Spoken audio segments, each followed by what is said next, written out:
Welcome back to another episode of the Corporate Cowboys podcast. As always, I'm your host for the next half hour, and my name is Alex. Today's proof of life, it's Monday, April 10, 2023, the Monday after Easter. So if you didn't wake up today, maybe you're with him. And if you did wake up today, motherfucker, you got work to do, as you always do. So, if you're not familiar with the form of this podcast, it should serve you as a form of catharsis, as a session for career development. If you don't have your own circle of peeps to bounce around ideas and spitball strategies to one another, then you've got me.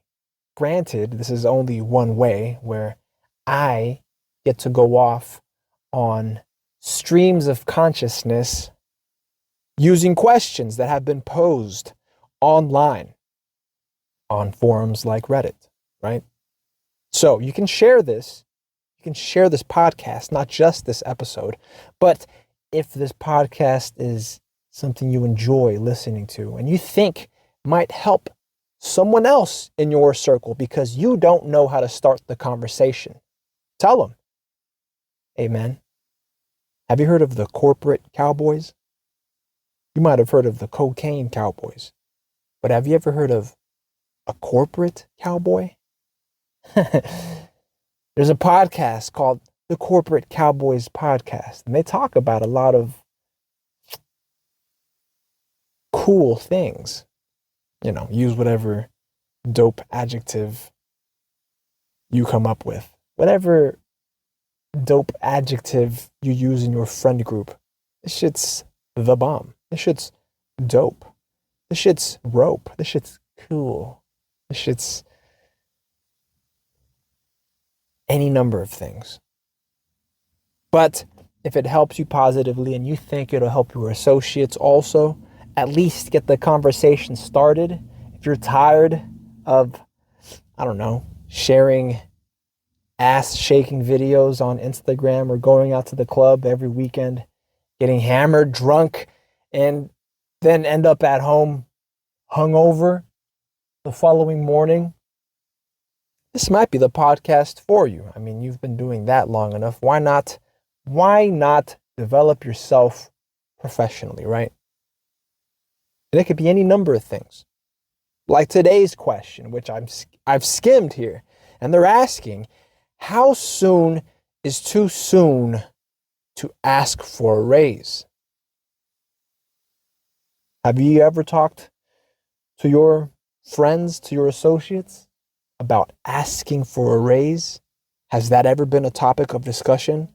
And not, some Kardashian's ass?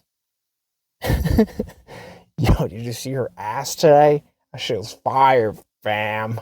Like that meme. How soon is too soon to ask for a raise? It's a great question. You want to know whether or not as soon as you get hired, the following month, can you request a raise? Can you justify? That really should be the question. How soon is it too soon to justify a raise? Right? Because that's really the shot clock you're up against, is whether or not the time that you've served with the organization, whether it's enough for you to have developed the reputation, the credibility, and I would say the notoriety, right? Especially the sooner you move, or the closer you get to having been hired and asking for a raise, you have to be one notorious motherfucker. You either need to know someone or know someone. Let me explain. You either have to know someone, right? I mean, if you're going to be pulling strings, you either need to know who you're going to speak to, or you need to know people, how you're going to speak to them, what strings you're going to pull with different people. It all matters. It all matters. I think if you're in a spot for, let's say, 6 months, I mean, 6 months is still pretty fresh. But like at the year, if when you first are hired, if at the outset of your employment, if you haven't worked out how you're going to get evaluated, what metrics it is you have to satisfy, and when your review day is, if you haven't outlined those 3 key stages in your employment, my friend, you're in for a rough ride. You're going to have to employ more assertive corporate cowboy attributes. You're going to have to move slightly more aggressively. Not even that, slightly more abrasively. But you still want to move professionally, right? Because, I mean, if you're moving like a corporate cowboy from the outset, from the very beginning, when you're in the probationary period for however long that is, maybe 3 weeks, 30 days, 3 months, you already have to have set up a system that facilitates you either getting promoted, you getting an increase in salary, some form of positive compensation, professional development, in other words. Otherwise, you're behind the ball. You got to get out in front of it. And the only way to do that is going to be to rock the boat a little more. And you may or may not be the person willing to do that when you could have set yourself up from the beginning for success. Business is war. That's how you have to think of it as. No one is looking out for you. If anyone is setting you up, more than likely it's not for your success. You want to listen to a good episode? Control F, the first half of self-sabotage. That's what you want to do. You want to set yourself up for success. Set yourself up. Going into these negotiations, into these employment agreements, you want to be setting yourself up. So if the day should come that you get knocked off or that you are terminated, you land on your feet. You land on your best foot forward. Or you land with your best foot forward. You do it moving. You're running and gunning, shooting from the hip. You're a more competent professional for doing so. So this question here, because I went off on a rant as I usually do, but can you say this is like a form of therapy for me too, right? Unless you're reaching out to us directly, which you can. You want to set up some personal time for yourself. Talk over your situation with us one-on-one. By all means, we can arrange that. Find us on Instagram. That's at Corporate Cowboys with a Z. You can find the podcast on Patreon. That's the Corporate Cowboys Podcast. And there are a couple of other places that you can send donations to. If you want to write to us and donate that way, by all means. It's P.O. Box 3372, Rancho Cordova, California, 95741. And so the question starts. They write, I started a new job in a new career 3 months ago. Hold on, fam. That's too early. That's too early. Unless you got the fucking nuts to buck with, 3 months is early as fuck. I took a huge salary cut to do it, but I wanted out of my last career path and into customer success where I am now. Okay. So they serve the customer. They're like in a customer service capacity, client relations, if you will. Account management, client relations, right? I'm just trying to contextualize what it is that they do. And they're switching careers. They don't tell us what they did before, but now they're in customer success slash client relations. I might chalk up to, I might chalk it up to. So they write, so I knew what I was getting into when I took the job, and I have no regrets. I work in SaaS now, and I have a couple of paths into different areas of the industry in this company that I will be working toward. In this is it the company they're in now or in another company? A couple of different areas into different areas of the industry in this company that I will be working toward. Are they working toward this company or the different areas? I don't know. So they're like a software service. They are selling software as a service, right? So they're like, what would you call that?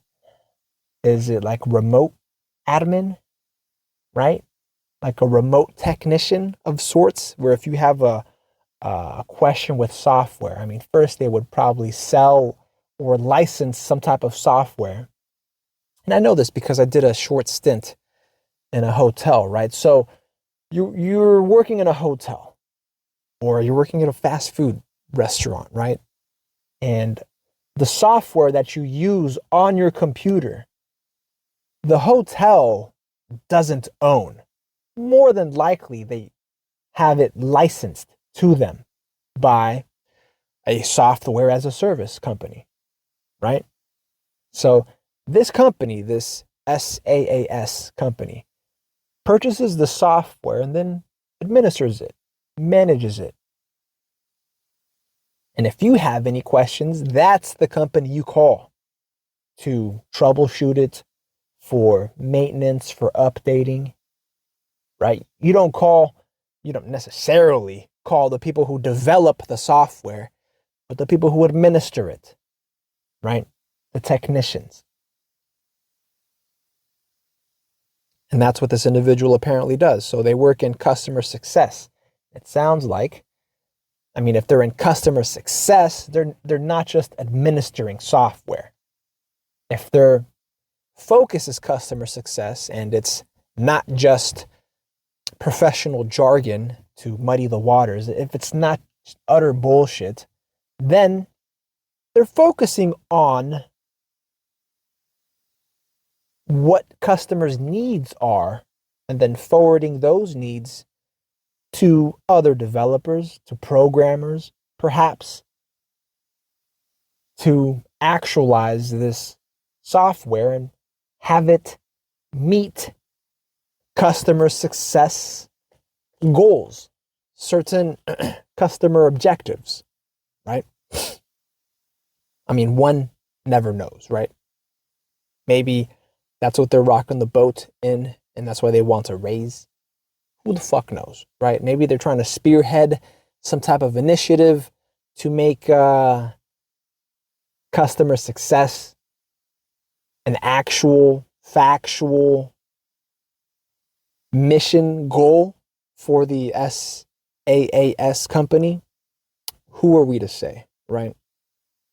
That's more higher level thinking. That's what clients actually retain us for, not like this hypothetical client.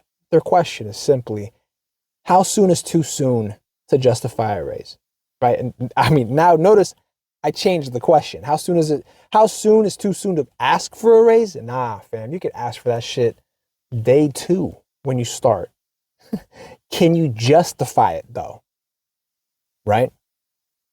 Even if they gave you a salary range when they were interviewing you and they hired you on, if you can prove yourself, you could have yourself a raise in 3 months. You just have to justify the added expense that this company is investing in you. Obviously, they want some type of return on investment. But don't let it get out of hand either. Don't let it be something too far fetched, which I've also experienced, where I received the raise and the quote ROI, or the return on investment that they expected of me, was actually out of my pay range. But young Alex, not having been the consummate professional then, he was lacking. He didn't have enough armament, enough knowledge to use and implement in a professional negotiation. And so, here he is now. A killer. Dead to rights, but a killer no less. So they write, I work in the SAAS. Now, I work in SAAS now. I already read that. I have always planned on asking for a raise at the 6-month mark. But I also underestimated how difficult it was going to be to keep up with my expenses at this salary. And I'm not exactly treading water here. I'm sinking a little bit.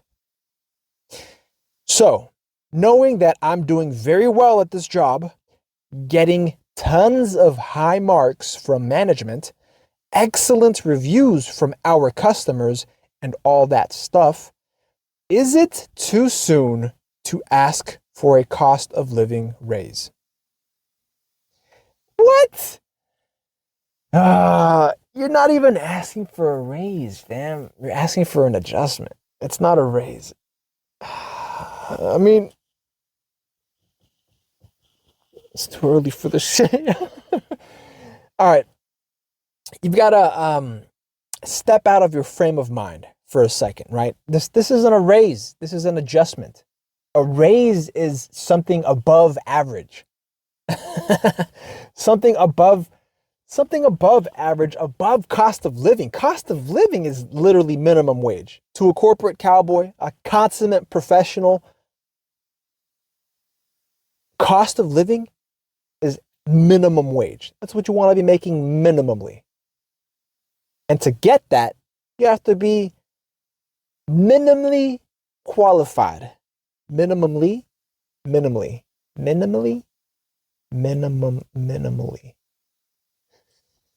You just have to be the least qualified. You have to check the boxes as an entry level, just be an average employee and earn cost of living, right? Now, granted, if you don't pull your weight as an entry level, you don't deserve cost of living. You can make minimum wage, like statutory minimum wage, which is, what is it now? Like $10 or some shit? I don't fucking know, because I haven't made a minimum wage in a while, right? I don't track that.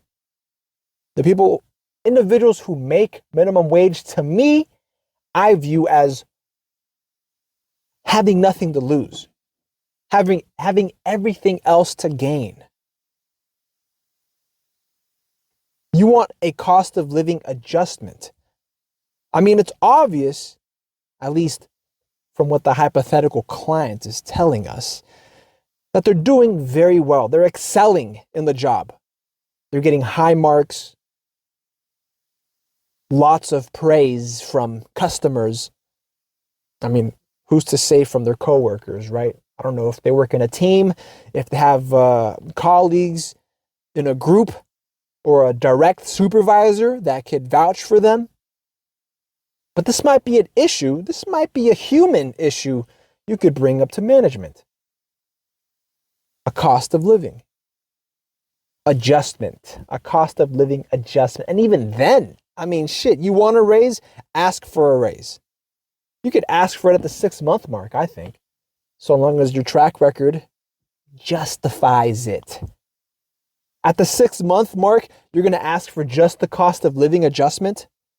I mean, you're going to go back to just treading water when what you want is to pivot and dive in to this customer success aspect of business as a career.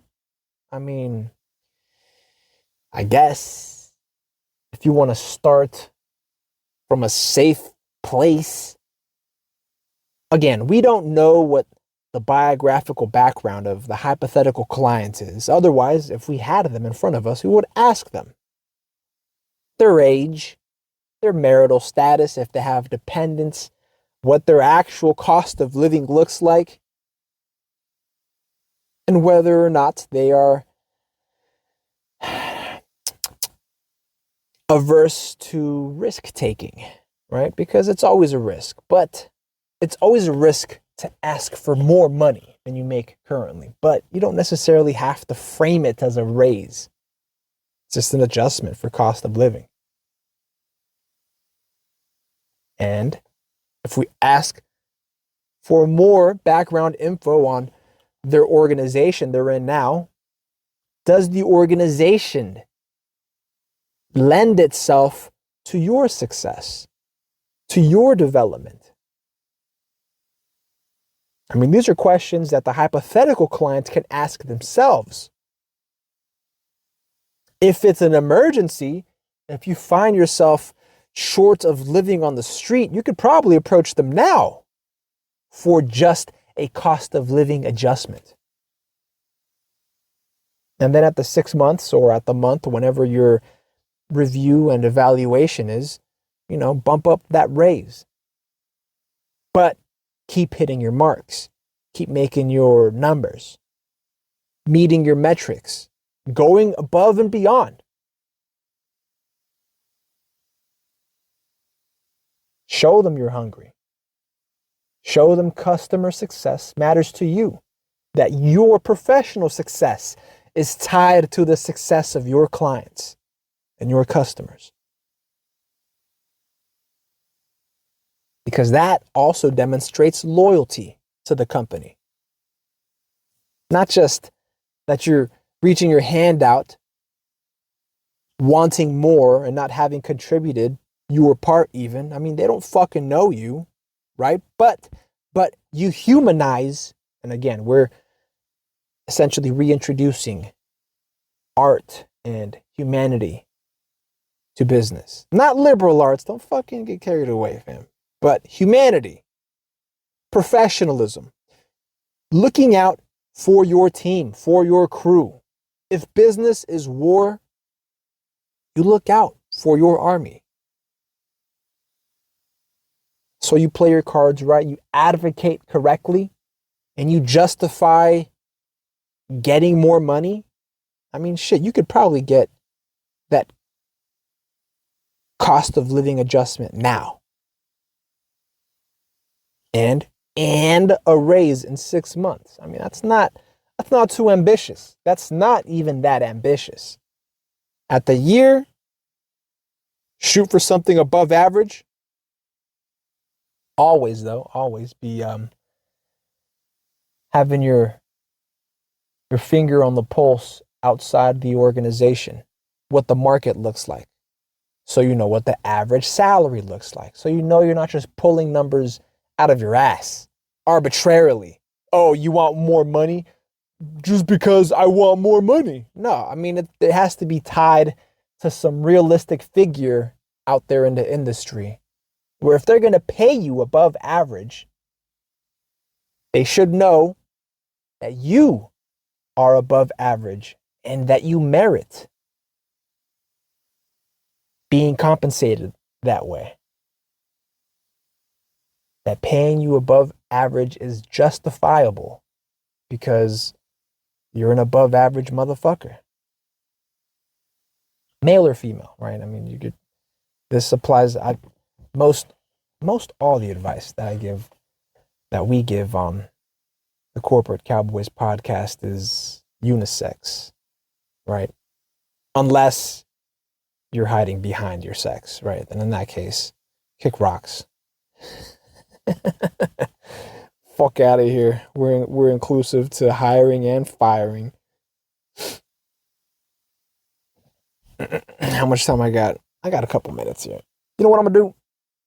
Read, let's say 2 comments, right? And then from there, critique them, because every now and then Reddit does come up with some helpful, maybe not holistic, maybe not like integral advice, but some offhand advice never hurts. And if you are familiar with Reddit's rating system, if you upvote a comment, then it goes to the top. So I'll read the first top two, right? Because obviously they're popular if they've been given more upvotes. The first one writes, a bad idea, a very bad idea. I'm reading it like a Redditor. A bad idea, very bad idea. Have you looked into the IT job market overall at this point in time? Save this for the annual review. At least hit the 12-month mark before talking about labor price increase for your company. While many IT companies are shedding labor costs, if you do this only after 3 months, this is going to cause unnecessary headaches. Before asking for more money, plug the holes and remove the water. You don't want more rain or a new hurricane to come with the pay increase and cause your boat to sink while you still have a boat that at this time is currently sinking. Fix the sinking and then set sail for the pay raise.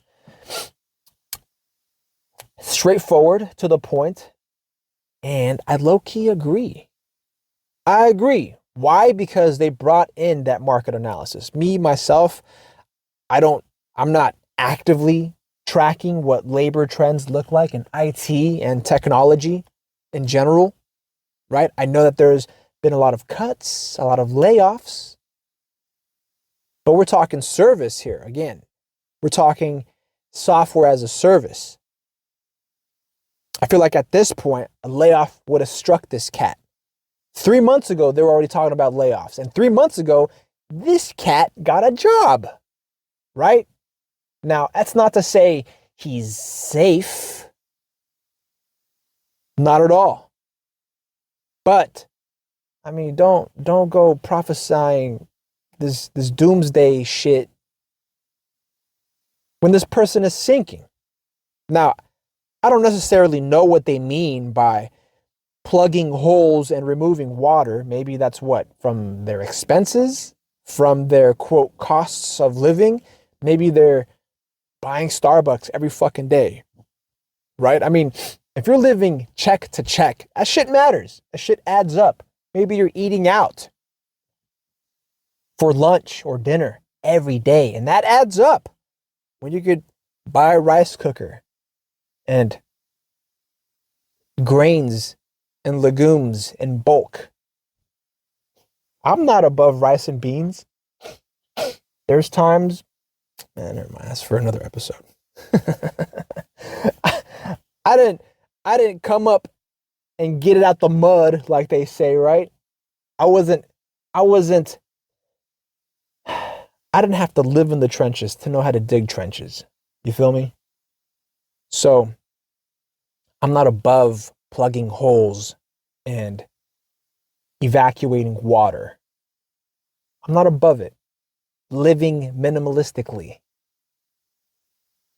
Save luxuries and save the lavishness for when you have the money, right? If you're living on a shoestring budget at the house, don't overextend yourself. I mean, that's an easy concept to grasp and follow.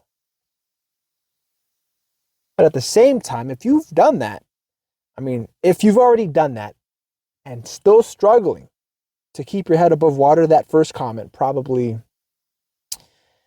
frustrated you. And that's probably why, low key, subconsciously, probably why I read it in such an annoying voice. This is a bad idea, a very bad idea. When we don't know what our hypothetical client's background is. We don't know how capable they are. We don't know their skill level, their expertise, their experiences that inform whether or not a salary increase is justified. We just don't know. We don't have the information. Right? Oh, and the hypothetical client actually answers in response to this first comment here. I'll follow up and I'll read. They write, "Thank you for the advice. But damn, Really? 12 months?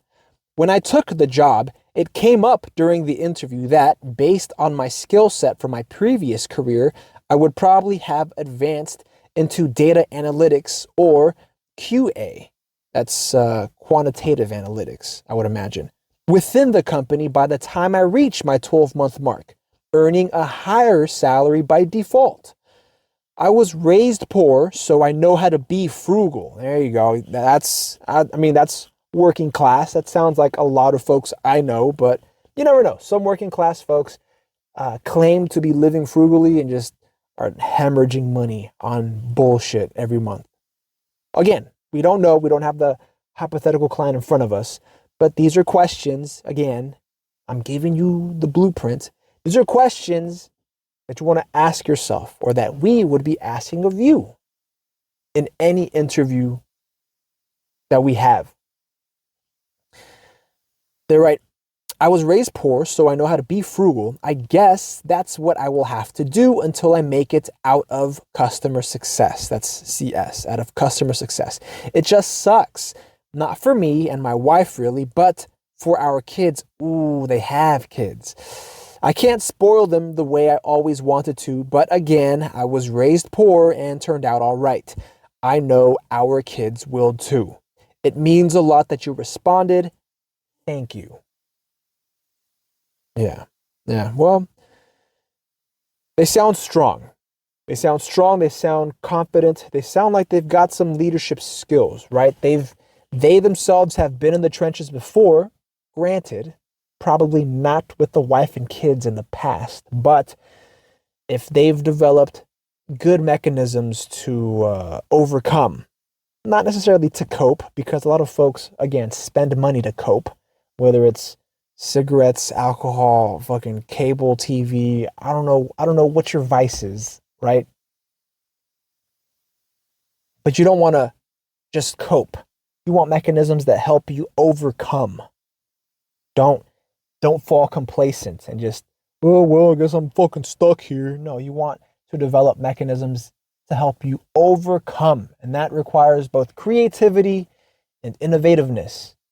You need something that is actionable. So they're right. It means a lot that you responded. Thank you. And I'm not going to like go through this thread, right? But 12 months, I mean, and in the interview, they talked. It wasn't promised. This wasn't a pathway, right? This wasn't a career path. They weren't on a career track for data analytics or quantitative analysis. They just talked about it. So it's not even guaranteed. If it's not guaranteed at the 6-month mark is when you actually could bring up the fact that you would like to be put on this path, right? There's that. If you don't want to ask for the cost of living adjustment or a raise to get above, at least above entry level and or above average, then at the 6-month mark, knock on somebody's door, tap somebody's shoulder and let them know, hey, when you brought me on 6 months ago, this and this was discussed in the interview. I'm interested. What do I need to do to get trained for that position? That's where you show them you're hungry. That's where the consummate professional comes out.